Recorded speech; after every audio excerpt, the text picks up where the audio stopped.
Hey guys, welcome back to another Design Clips here at W+9. This is Dawn Woolslegel, and today we're going to be taking a closer look at our Holiday 2016 collection. Now this will be available for purchase beginning on October 5th, but this week we are giving you a closer look at the stuff that we're releasing. We've got a lot, so today I'm going to focus on the new Be Merry stamp set and companion dies, and the Woodland Basics die.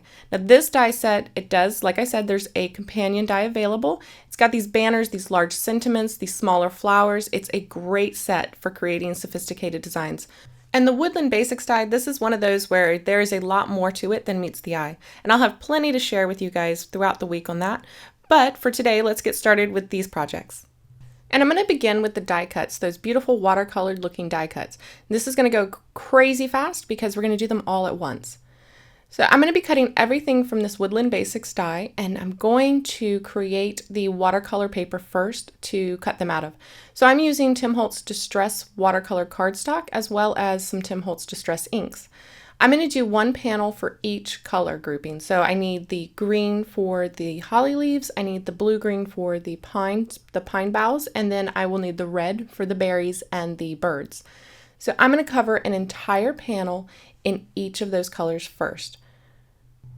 Here you can see I'm starting with that blue-green color for the pine boughs first. The pine boughs. I always want to say bows. The pine boughs. I always have to sing the song, Deck the Halls with Boughs of, so I can remember how to say it. Am I the only one? Okay, so I'm blending this color over the entire panel, and I'm just switching back and forth between my colors. You can see here, I'm not blending them completely or softly. It doesn't matter because I'm going to come in here and I'm going to add lots of water to make all of these colors combine and flow together. I'm not looking for a soft transition. That's what makes this so fast and easy. You just really want to get color on the paper. Heavy in some areas, lighter in others. Once the paper is completely covered with color, we're going to come in and add our water. You can do this with a separate container of water and a paintbrush, or you can do it with an aqua painter or a water brush like I'm doing here. I'm squeezing the water directly onto the paper to get big pools and then pushing it around. Again, all I'm trying to do is reactivate that ink and get it to move around the paper and create this very textured background. Now, the ink is reactivating, which means if I take a paper towel to it right now and pull up that ink to dry it, it will remove the color as well. So for the most part, I'm going to let this dry naturally so that that ink dries back onto the paper. It's going to push itself to the edges and create these watermarks, but I don't want to remove all of that color.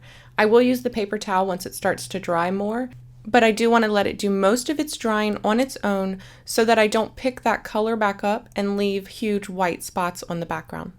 Because remember, we're going to be die cutting shapes from here, so we need most of that color to remain. And you can help this along to dry by using your heat tool. And you can see here, I'm using the paper towel just to pick up excess water in areas where I know it won't create big white areas. And these are holiday projects, so the holidays are not complete without a little bit of shimmer.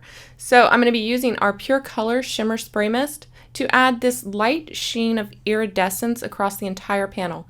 You want to shake this up really well, make sure that all of that shimmer that's stuck at the bottom is incorporated well into the mix, and then I'm just going to lightly spritz this above. You can go as soft or as heavy with this as you want to. It's up to you how much shimmer you want on your project. I believe there is never too much shimmer. And I wish that the camera would pick up the shimmery effect of this. It's so hard to capture, but in real life, it's just beautiful. So now this panel is all ready to do our die cutting.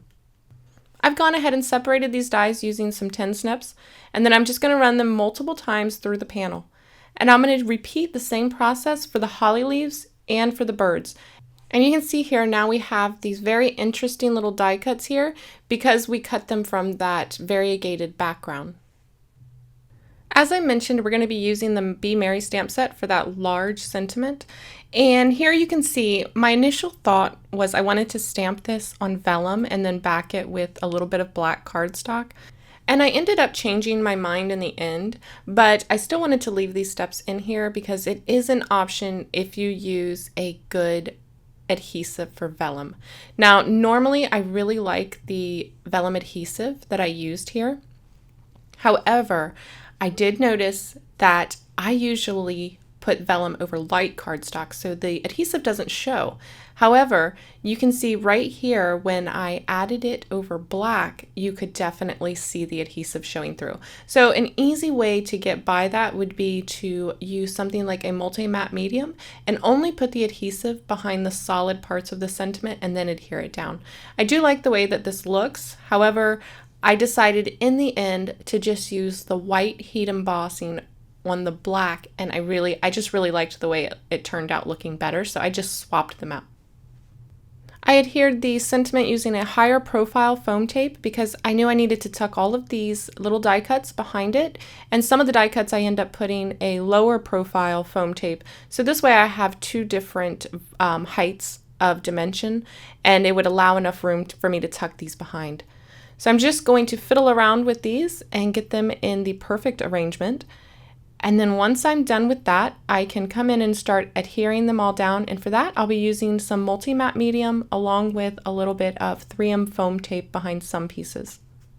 So the more I stared at this, the more that adhesive showing through was killing me. So I went ahead and took off that vellum piece, and then I'm going to replace it with this embossed and die cut new sentiment here.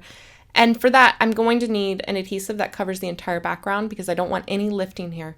So I'm going to use the Elmer's Craft Bond glue here, and it's a spray adhesive. I'm going to put it in a shallow box, spray the entire back, and then place that right over top of the old one. And you'll never be able to tell that I had made a boo-boo. I had a lot of leftover die cuts left, so I thought, why not make a matching tag? This is one of those special cards that I'll most likely give to a special person, and there will probably be a gift along with it, so why not? All right, so to create this, all I need to do is create the sentiment and cut out the tag now.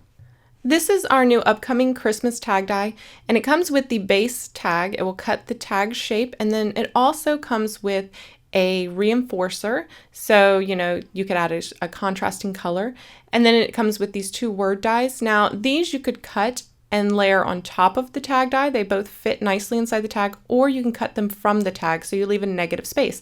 This is perfect for cutting another tag out of patterned paper and laying it behind it, or stamping a pattern and laying it behind it, or for creating a shaker tag. So there's actually a lot of versatility with this die, and I really, really am enjoying this die. I have more samples with this later this week. But for today, we're going to just add our sentiment, and we're going to be using that same Be Merry stamp set because we want it to tie in with the card. We're going to use that same blank banner, and then we're going to add the Be Merry sentiment inside of it. So I'm going to stamp the banner first onto black cardstock, heat emboss it in white, and then I'll put it back into the Mini Misty here, stamp the Be Merry sentiment, and then heat emboss that as well. The Mini Misty makes lining these up so easy. And now I can just use the companion die to cut out the banner, and we're all ready to start adding our little leftover die cuts here. We're going to make it match our card, so I'm just going to pick one of the clusters here that I liked, and I'm going for the one at the top. And this time I'm going to add in the large bird and the small bird. So I'll mimic the greenery in the background, and then I'll just lay in my two birds. Once I've got those all adhered down, all I have to do is add my sentiment banner on top now. Finally, I die cut the reinforcer from white cardstock, put that onto the tag, and now I'm going to thread a little bit of natural jute twine through my tag. I've taken 3 strands, folded them in half, and then I'll just thread them through and pull the strings. And that will finish off this card set. I hope you guys enjoyed this closer look at the Be Merry stamp set and the Woodland Basics die. Remember, these are a part of our new Holiday 2016 collection, and they will not be available for purchase until October 5th, so mark your calendars. If you want to join in on more fun, be sure to check the blog at stampawaywithme.blogspot.com, as we will be sharing much more inspiration all week long with all of our new products. Thank you guys so much for watching. I will see you next time. Bye!